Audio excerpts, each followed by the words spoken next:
Chicos, ¿se está viendo?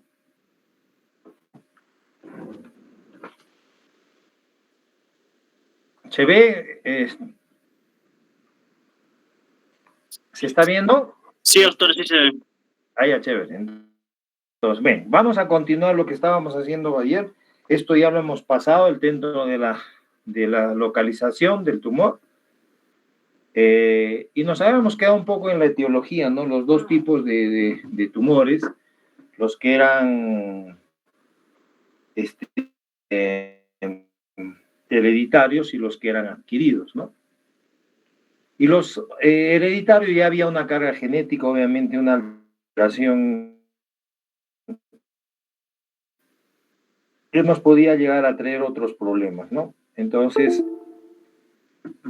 lo que tenemos que hacer, y las otras que eran las adquiridas, obviamente que ya habíamos hablado acá, que tiene que ver también con los hábitos, el alcohol, más que todo el cigarro está en todas, en todo lo que es el cáncer, y los factores dietéticos que habíamos hablado sobre todo de carnes saturadas,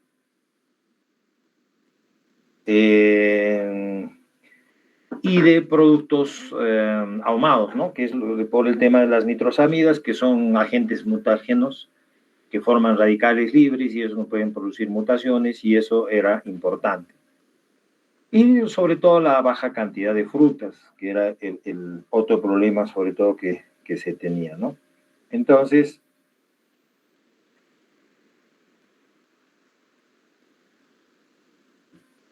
ahora vamos a ver...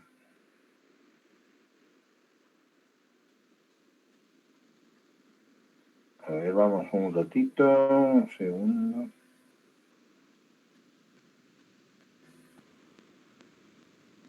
Bien.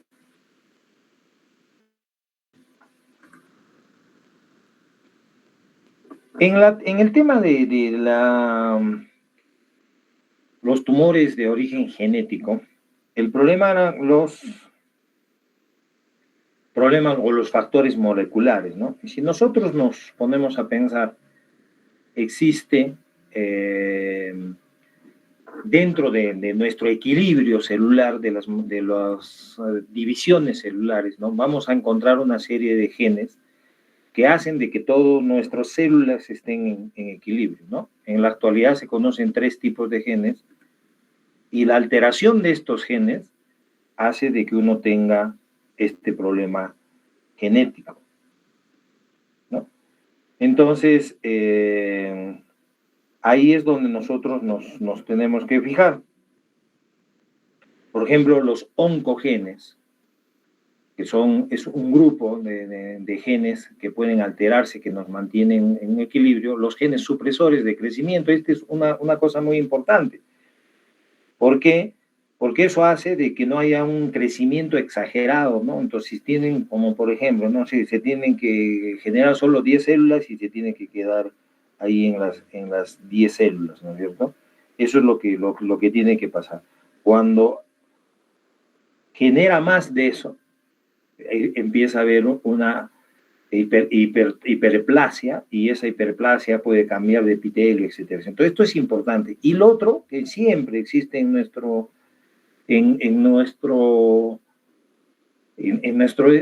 gen, ¿no? Es el tema de los genes reparadores de errores, ¿no? Porque siempre hay errores y esos errores tienen que manejarse bien, ¿no? Porque si eso no se genera bien, ahí viene el problema. Esas reparaciones no se hacen y si hay un gen que está, digamos, con alguna mutación, ahí va a ser el problema, ¿no? Entonces, todo eso tengo que estar seguro que de todo esto se mantenga el equilibrio, ¿no? De que haya una división celular adecuada, de que no haya exageración de la división y de que lo que está yendo mal, o sea, los problemas sean reparados correctamente, ¿no? Porque si no, no voy a tener esos inconvenientes, ¿no? Que es importante, digamos, para que no exista problemas, ¿no? A ver.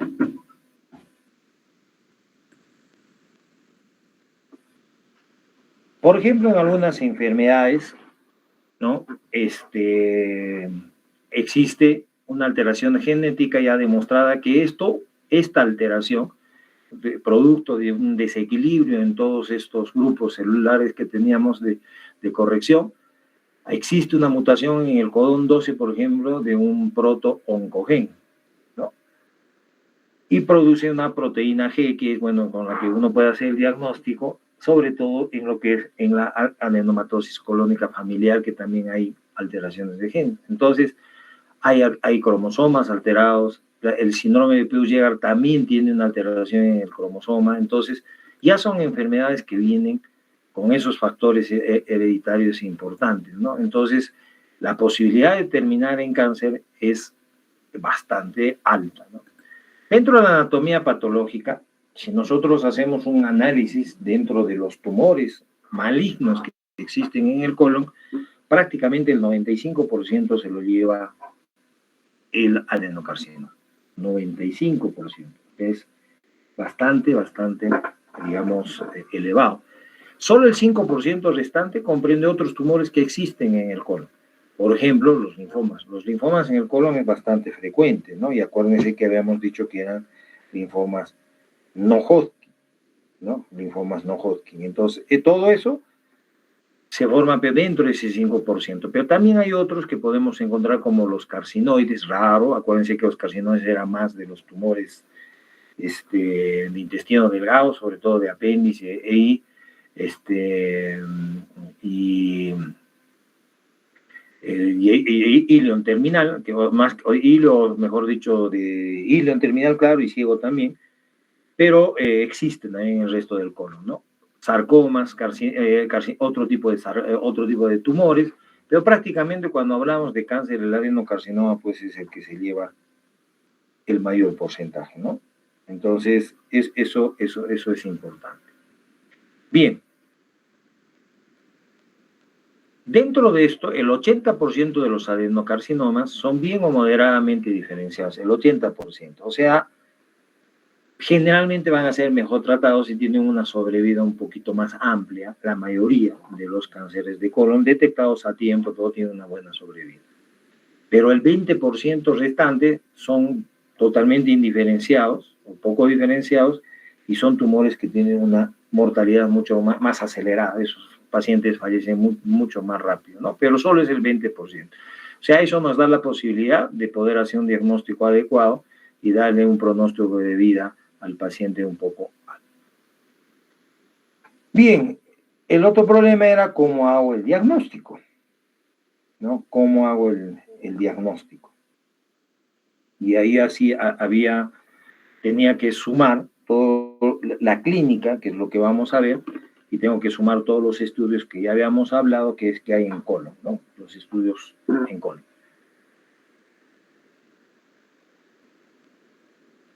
En el diagnóstico, tengo que basarme no solo en la clínica, sino tengo que basarme en otros estudios que me pueden ayudar, sobre todo de laboratorio, que me va a ayudar y me va a sumar, y en estudios por imagen, ¿no? Prácticamente los tres.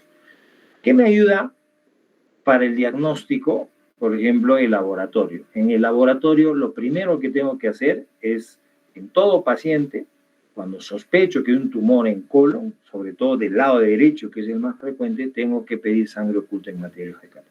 Porque vamos a ver que los tumores de colon del lado derecho son anemizantes. Entonces, una anemia que de un paciente que ha bajado de peso y que no sabemos de dónde encontrar, o sea, cuál puede ser el órgano adecuado, hay que siempre pensar en el colon derecho. Entonces, parte del estudio se hace detección temprana de la sangre oculta en materia fecal. Es uno de los diagnósticos más comunes que tenemos que hacer siempre sospechando de que puede haber ahí un cáncer, ¿no?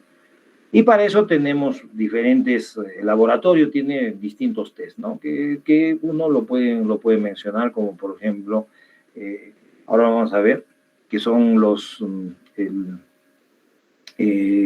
distintas formas de tinción que tiene el laboratorio. Pero ese es un problema del laboratorio. Lo que yo tengo que hacer es sí o sí pedirle sangre oculta en materia fecal. Eso es como parte. Ahora, ¿qué otra cosa tengo que hacer dentro de los estudios? Habíamos dicho que es importante hacer colonoscopía, ¿no? Y dentro de la colonoscopía, sobre todo en los pólipos, tenía que hacer el seguimiento, ¿cierto? El seguimiento. Entonces, ¿cómo voy a hacer el seguimiento en algunos pacientes especiales? Por ejemplo, la adenomatosis colónica familiar, que son pólipos múltiples, que son al principio benignos, pero tienen una alta posibilidad de terminar en cáncer. A partir de los 15 años, porque son pacientes jóvenes que empiezan muy jóvenes con los pólipos, hay que hacer, ¿no? Por lo menos cada 5 años, ¿no? Y a partir de los 40 años hay que reducir. Cada 2 a 3 años se empieza a hacer la colonoscopía, cuando el paciente tiene el diagnóstico de adenomatosis colónica familiar. ¿Por qué? Porque la posibilidad de cáncer es alta. En el síndrome de Lynch, que son tumores asociados a otros tumores de ovario, a otro tipo de esto, también a partir de los 40. O sea, prácticamente a partir de los 40 años hay que empezar a hacer ya colonoscopías sedadas, ¿no?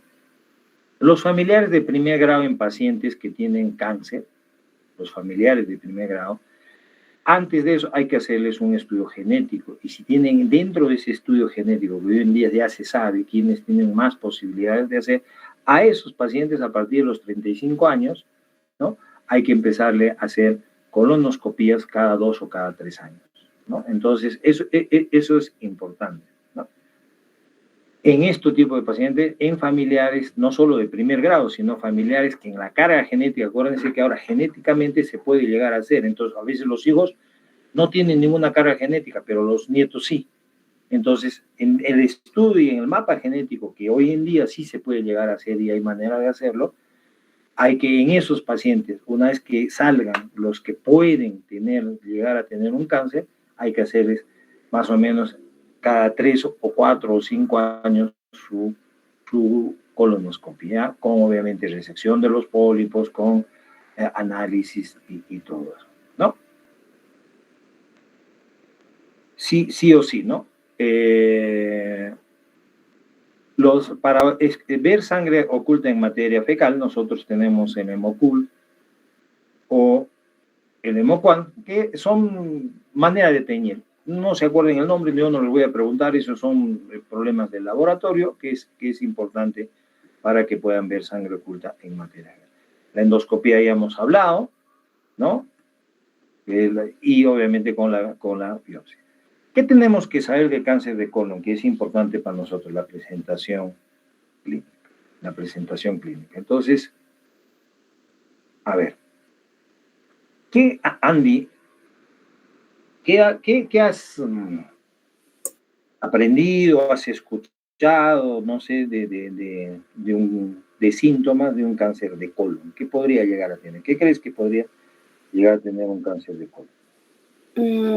Quizás, doctor, como todo cáncer, pérdida de peso. Ya. Pérdida de peso podría... ¿Pero tú crees que la pérdida de peso es un síntoma precoz o crees que es un síntoma tardío? Tardío, doctor. Tardío. ¿Pero habrá algo precozmente? No, creo que no.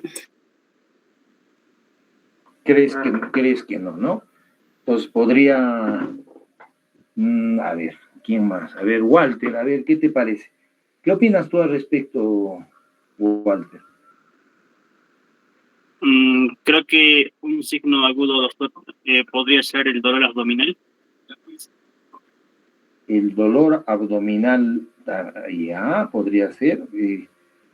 ¿Y el dolor abdominal por qué sería más o menos? O sea, ¿qué estaría pasando? ¿El paciente tiene un problema inflamatorio o qué sería?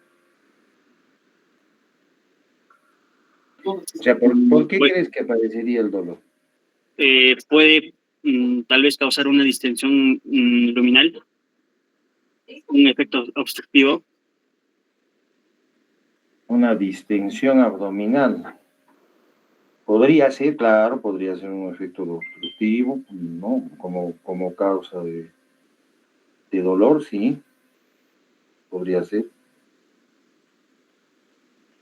A ver, Dewi, ¿algún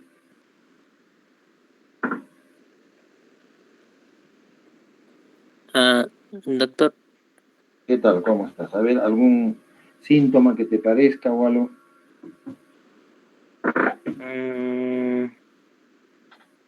creo que no habría tanto un síntoma así definitivo, pero creo que podrían aparecer también,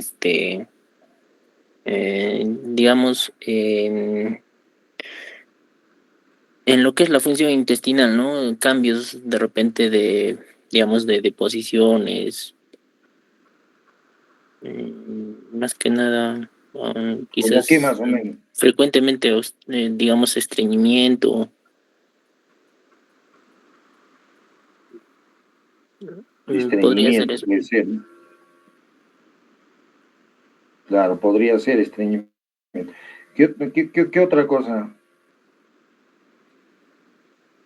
Mm,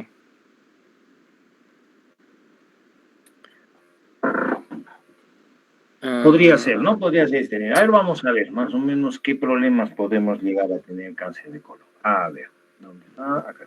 Bien. La presentación clínica dentro de eso, ¿no? Entonces, lo que sí tengo que saber el colon, por funcionamiento, ¿no? Es que los síntomas van a variar de acuerdo a qué parte anatómica del colon, ¿no? Una cosa es el colon derecho y una cosa es el colon izquierdo, y también ya sabemos que el colon derecho tiene una irrigación diferente que el colon izquierdo. Entonces, en algo tiene que ver. Y también funcionalmente, vemos que en un lado se absorbe más líquido que en el otro, y obviamente todo eso hace de que nosotros entremos en un equilibrio y nos funcione bien las cosas.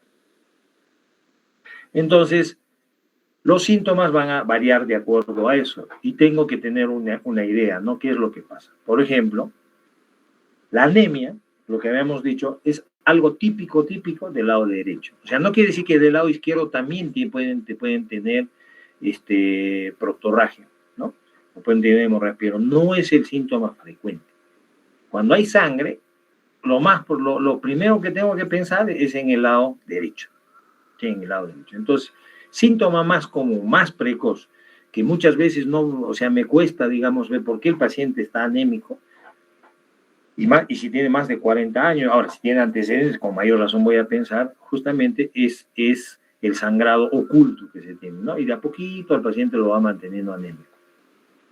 Y eso es por el sangrado que hace este tumor. A veces son tumores pequeños que van creciendo así lentamente, pero ya está sangrando, ya está sangrando. Por eso que la sangre oculta en materia fecal, lo que habíamos hablado, es uno de los diagnósticos, digamos, más precoces en el cáncer de colon derecho.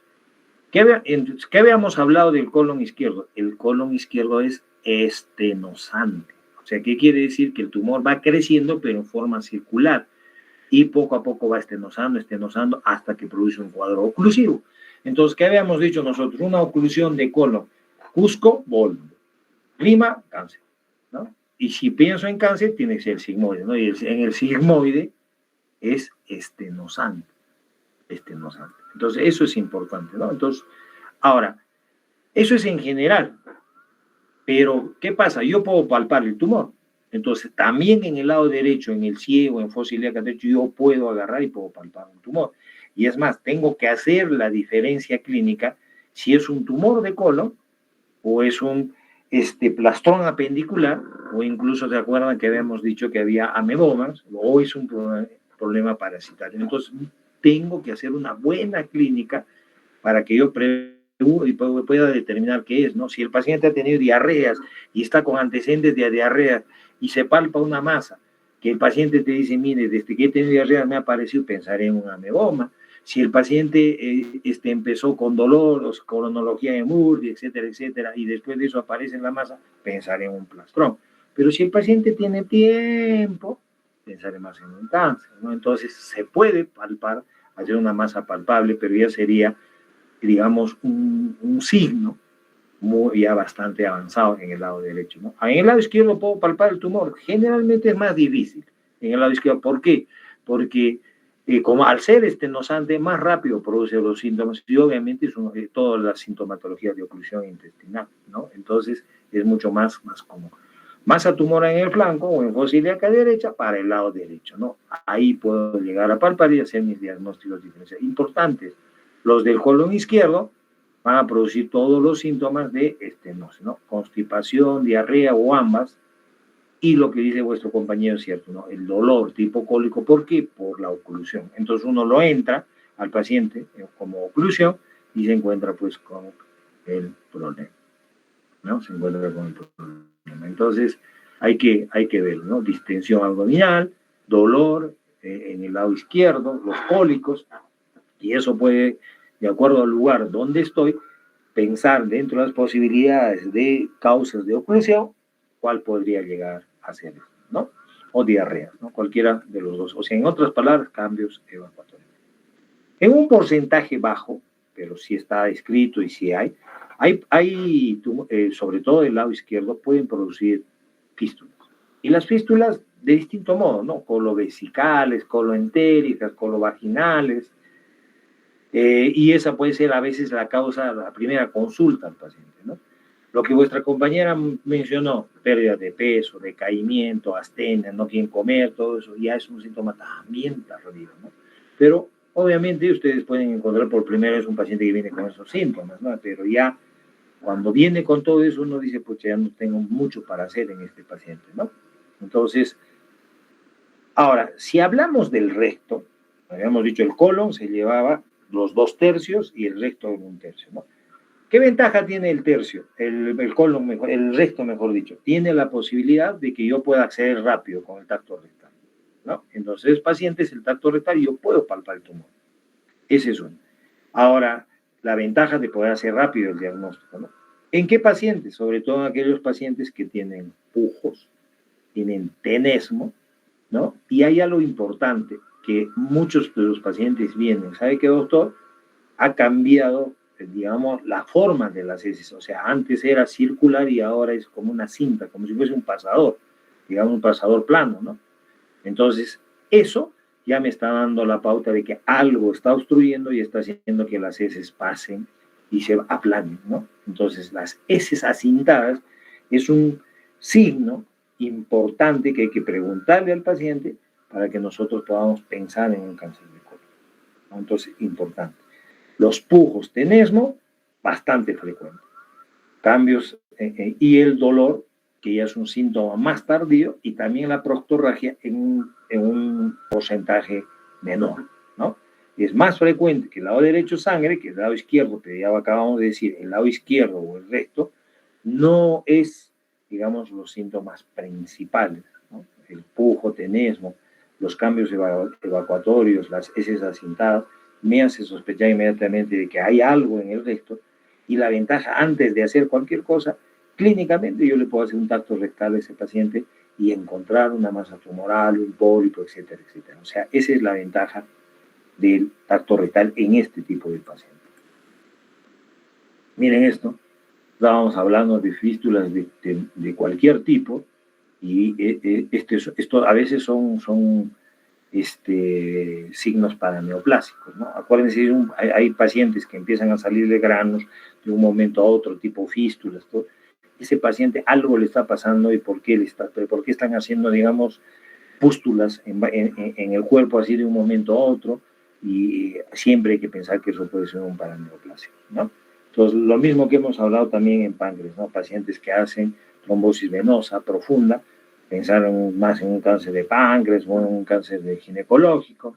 No es para colon, pero me estoy refiriendo a la sintomatología paraneoplásica, ¿no? Y estos pacientes, obviamente, que tienen eso, es lo más probable que esto sea un cáncer ya terminal donde no hay mucho para hacer, ¿no? Acá tenemos un cáncer de recto inferior, por ejemplo, que está produciendo un prolapso, que también es otra forma de presentación de abajo, ¿no? Acá tenemos un cáncer de colon izquierdo estenosante. Acá está, ¿no? Y obviamente la pieza quirúrgica se ve que ya estenosado y esto es una de las causas de oclusión de este paciente, ¿no? ¿Qué otros métodos complementarios tengo? Entonces, tengo la clínica que me hace sospechar, hemos hablado de la colonoscopía como parte del estudio, pero no solo tengo que quedarme con la colonoscopía, porque estos tumores dan metástasis. Entonces, tengo la ecografía, tengo la tomografía, sobre todo, que me va a estadificar y me va a decir si hay líquidos, si hay metástasis en otro órgano, o el cáncer de colon es tipo el tumor de Lynch, que hay tumores en otros lados, aparte del de colon, que puede también ocurrir, y todo eso tengo que verificar, ¿no? Entonces, el tacto rectal, lo primerito que me puede llegar a hacer, colon por enema, que ya sabemos, es un tumor estenosante y es un tumor, y un estudio contrastado, y ya hemos dicho que siempre en estenosis hay que pedirle, la colonoscopía, que es lo que hemos hablado, ecografía, para el recto puede ser endorrectal y una ecografía abdominal como para ver el otro problema, ¿no? Entonces, ahora, todos los pacientes, cuando yo sospecho de cualquier tipo de tumor, siempre, acuérdense que las metástasis es hígado y pulmón los más comunes, ¿no?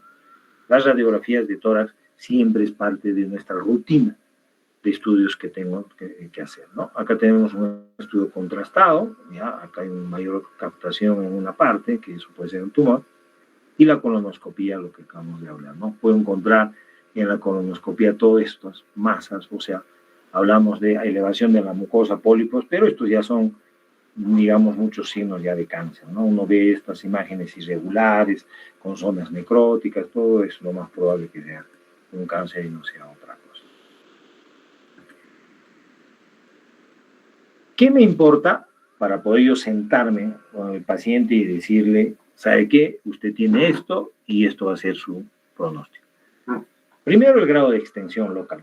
¿A qué se refiere? No es lo mismo encontrar un tumor en la mucosa, que esté en la muscular, esté en la serosa o que haya dado metástasis. Entonces, la extensión local es básico para poder yo determinar el pronóstico del paciente. ¿Qué otra cosa necesito? La diseminación a distancia, ¿no? O sea, si hay metástasis, si hay ascitis, si hay metástasis en otros órganos, todo eso, porque eso me va a dar la evolución, ¿no? Y el pronóstico. Si hay otra patología asociada, como los tumores sincrónicos, acuérdense que a veces hay pacientes que no solo tienen cáncer de colon, digamos, sigmoide, sino también cáncer de colon ascendente o de ciego. Las dos cosas, dos cánceres ubicados en dos sitios, existen. Eso se llama tumores sincrónicos. Hay pacientes que... Entonces es importante, y acá también, que me estaría faltando, es la extensión ganglionar. También la extensión ganglionar me va a dar el pronóstico, ¿no? La cantidad de ganglios afectados, importante para sumar todo esto y hablar con el paciente de su pronóstico. Para el cáncer de colon, ¿no? Lo vamos a dividir en estadios y de acuerdo a eso también va a ser el pronóstico, la sobrevida del paciente. El estadio 0, que es un cáncer in situ, ¿no? El estadio 0, que es un cáncer in situ, es el que mejor sobrevida tiene, obviamente, después de la resección, incluso solo con la parte quirúrgica. O sea, estos pacientes son operados y tienen una sobrevida a 5 años que supera el 90%. O sea, es alto. Pero encontrar un cáncer in situ sí se puede. En aquellos pacientes que han tenido los pólipos y se les ha extirpado y uno de los pólipos sale, justamente un cáncer in situ. Ese es el que mejor pronóstico tiene. A 5 años más del 90%, incluso los pacientes superan los 10 años de sobrevida. O sea, es cuando los agarras así. Después tenemos el estadio 1, cuando ya está en la mucosa, el estadio 2, el cáncer ya está en el músculo, el estadio 3, que ya está, o sea, pasó toda la capa y ya está en la serosa, y el estadio 4, cuando ya todos los ganglios están tomados, para finalmente terminar con la metástasis, ascitis, y metástasis en otros órganos, que el primerito en general es el hígado, pero también puede dar metástasis al pulmón, y el otro lugar donde da metástasis el cáncer de colon es la columna. Entonces, eso es importante. ¿Qué le pido? En el laboratorio hemos dicho que era importante el tema de si el paciente estaba anémico y la sangre oculta en materia fecal como parte de mi estudio, y eso es importante. Ante la sospecha y la probabilidad de terminar, hay que pedirle, ¿no?, un marcador tumoral. Y en nuestro medio pedimos los clásicos, ¿no?, que es el CA 19,9 y el antígeno carcinoma embrionario. Sí o sí. Eso es para todo, ¿no? Porque no es específico, pero obviamente cuando estoy hablando solo de colon, porque ya tengo la sintomatología, no voy a pensar que es de otro lado, ¿no? Entonces le pido los marcadores más comunes, más baratos y lo que más tengo en el hospital, por lo menos acá, o en el Cusco, los dos. Antígeno, el CA 19,9 y el antígeno carcinoma embrionario, que es los más. Y por último, el tratamiento. Entonces, ¿cuál va a ser el tratamiento en cáncer de colon? Y ahí sí tengo que sentarme, tengo que hablar bien con el oncólogo, y el oncólogo tiene que hacer una planificación muy importante en estos pacientes, porque estos pacientes tienen una alta mortalidad, ¿no? Entonces, necesito hablar. Si los agarramos a tiempo, le damos una buena sobrevida, pero si no lo agarramos a tiempo, esos pacientes pueden fallecer. Entonces, tengo que sentarme, como acá, organizar, hacer un estadiaje adecuado y hablar sobre el pronóstico del paciente, porque sí es necesario. Entonces, el tratamiento va a ser médico y quirúrgico. ¿Médico a qué se refiere? Tengo quimioterapia y tengo radioterapia. Quimioterapia y radioterapia. O sea, las dos más la cirugía. O sea, 3 tipos de tratamiento. Entonces, ¿en cuáles voy a emplear? En general, como para tener idea, el tratamiento, ¿no?, va a ser médico con quimioterapia y la cirugía en todo lo que es colon, o sea, colon ascendente, descendente, transverso, todo. Y en lo que es recto, ya, ahí es donde se va a asociar el tema de la radioterapia. Se puede hacer en el otro lado, sí, hay esquemas que se hacen en radioterapia también en cáncer del resto de colon, pero el problema de la radioterapia, como produce mucho quemazón, muchos pacientes no lo toleran y es más dificultoso.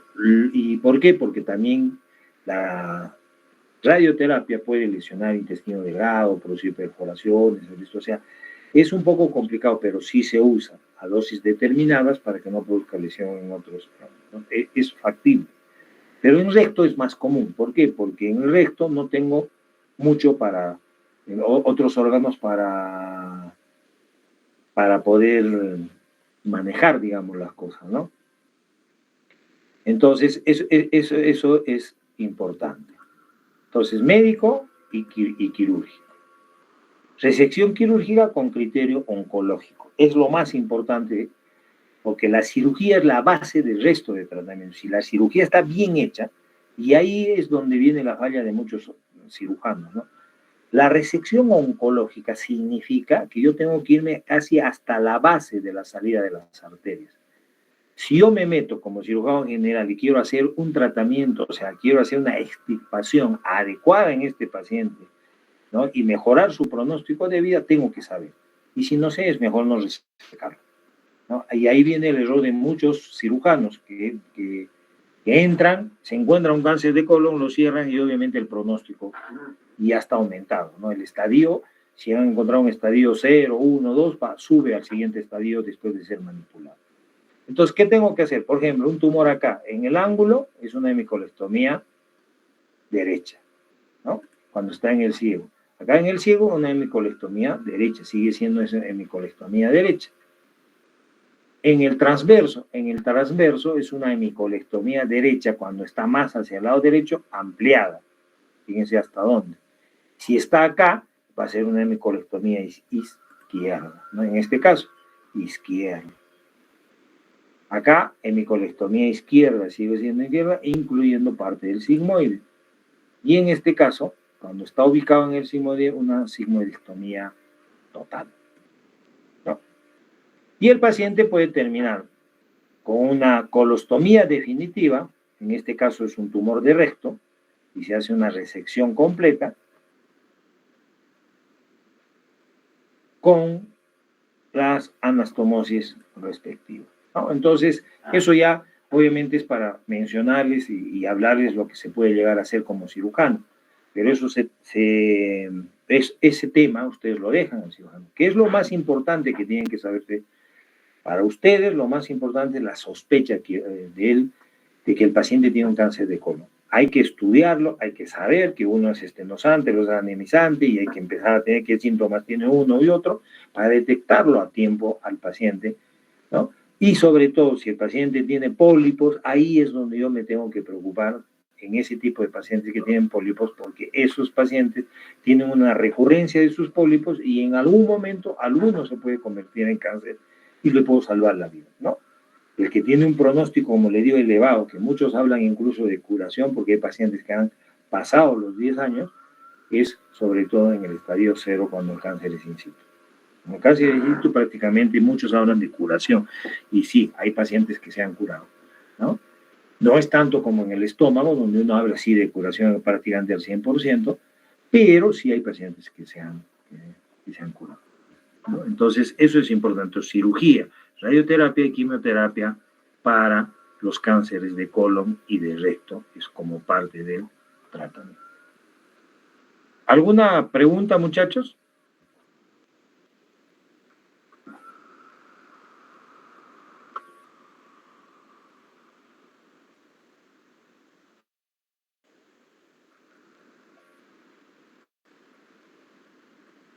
¿Alguna pregunta?